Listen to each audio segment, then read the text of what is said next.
So far this year, this is the third time the sheriff's office has arrested one of its own, and this is the sixth arrest of a Jacksonville Police Department employee by all agencies and law enforcement combined. Fair housing is one of the biggest issues in Jacksonville. There are efforts underway to make sure everyone is treated the same when it comes to finding a place to live. Taking a look at this map of Jacksonville from the 1930s, the areas in pink we've learned are where housing discrimination happened, mostly north of downtown. And even though it's illegal now, News4Jax reporter Jim Pickett shows us the impact is still being felt today. That's why the City Council is now trying to make even more changes. So this is a history lesson of sorts, but it's the way Jacksonville was divided up 85 years ago. It's called redlining, and it's called redlining for a reason, because on maps, it was a red area. Say, one side, it was treated differently. It was treated favorably. The other side of that red line, well, not so much. And now they're working to make sure that something like that never happens again. Even though it's illegal, the effects are still being felt today.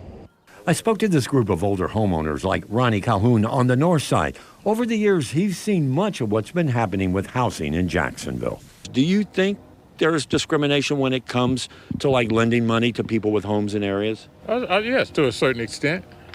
To a certain extent, yes. Do you think the city is doing anything about that? No. Why not? No, because they do not have anyone pushing them. That could be changing, and the push is on. The purpose of this is to kind of acknowledge the sins of the past. Councilman Jimmy Peluso and others are pushing for a resolution to be passed by the full council tomorrow that shows the damage redlining had in Jacksonville. And looking at this, do you think redlining still exists in Jacksonville?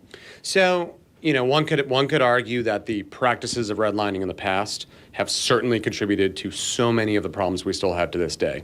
That was made evident last year when Ameris Bank agreed to pay $9 million after being accused by the Department of Justice of denying loans to Black and Hispanic residents in Jacksonville. The bank still disagrees that it engaged in discriminatory conduct. As part of that settlement, Ameris is now offering a program where people buying or living in certain minority neighborhoods in and around Jacksonville can get a $20,000 grant to help with down payments or closing cost assistance or a possible buy down for a cheaper mortgage rate.